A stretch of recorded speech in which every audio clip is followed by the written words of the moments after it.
So over the last few days, information has been trickling through the media that some trouble in cities like Hyderabad, even Bangalore was mentioned, is expected. The environment of Hyderabad had been vitiated by certain provocative comments. And when these kind of informations trickle down, it's mentioned in the media also. Even yesterday morning it was mentioned in the media that some of the cities have been alerted. Obviously some activity is taking place in those areas. And when you have some information, may not be very specific, actionable intelligence, you have some general information, have we taken adequate steps to really immunize these cities, particularly Hyderabad, where some trouble has been taking place on account of the environment that has been created. So it's a challenge to our intelligence agencies as to how much we are able to infiltrate into these modules. Some may be inspired from across the border, and some are local modules which are formed of misguided people who indulge in these actions.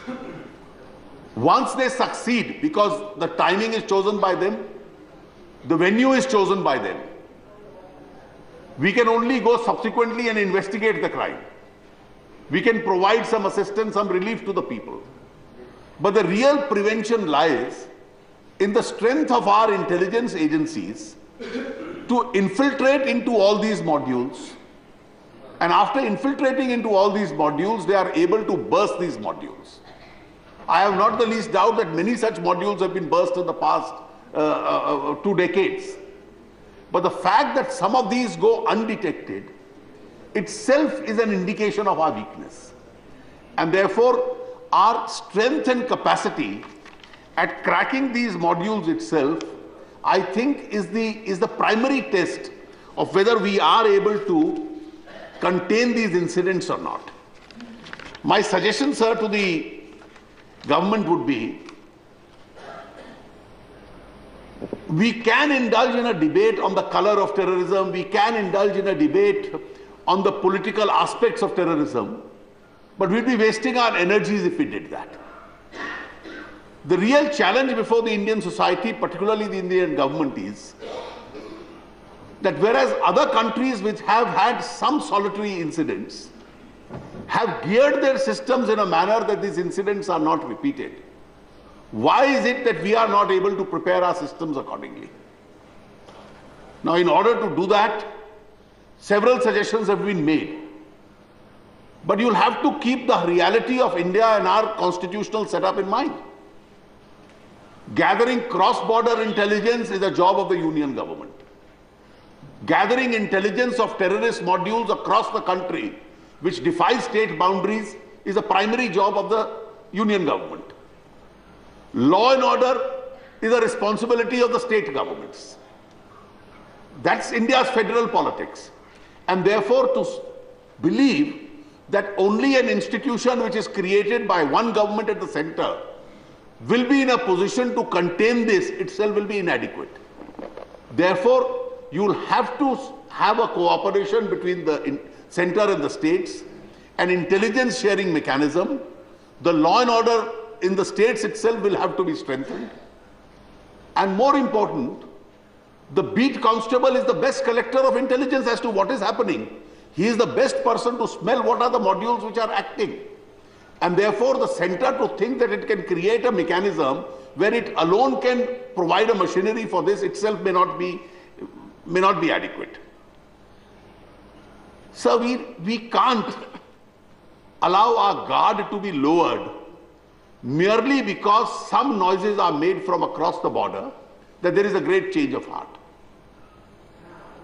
We have mentioned obliquely, some of the honorable colleagues have mentioned, and we know the reality that we've also been victims of terrorism, which is either inspired or supported from across the border. Now, across the border, we do not know what entities to deal with. There is the government of Pakistan, there is the ISI, there is the army, there are non-state actors. And therefore, there are different kinds of players who are always maybe moving in the same direction, maybe working in different directions. And therefore, there can be no lowering of the guard, because we've been quite high on the terrorist radar, particularly strength coming to local modules from even across the border. It may come across the western border, it may come through the Bangladesh route, it may come through the Nepal route. These are intelligence information, I'm sure. These are all available as far as the Union Home Minister is concerned. Any form of support to any color of terrorism itself weakens our resolve against terror. And therefore, when we start questioning the battle against terrorism, and it has happened, people have visited villages of those who have been accused of terrorism in order to show solidarity with those people. Even when our paramilitary and our police people have died fighting terrorism, we've questioned the veracity of those incidents itself. It's happened in Delhi itself. I think we need to know, particularly the political class in India must know, that we are not doing any great service if we start questioning this battle against terrorism only for the sake of strengthening our vote position. One important point, and this is the last of the big points that I wish to make, and this is for the Union Home Minister to consider. We have a strong intelligence network in this country. We hope it's a very professional network. Please allow our intelligence network to be used primarily for national security. Non-essential activities of the intelligence agencies must be reduced, if not completely stopped. Therefore, over-involvement of the Intelligence Bureau and other intelligence agencies, whether at the center or in the state, in quasi-political intelligence, I think is a waste of a national resource, particularly when India is fairly high up on the terrorist and insurgent agenda. And we have various forms of insurgency. The northeast is a problem.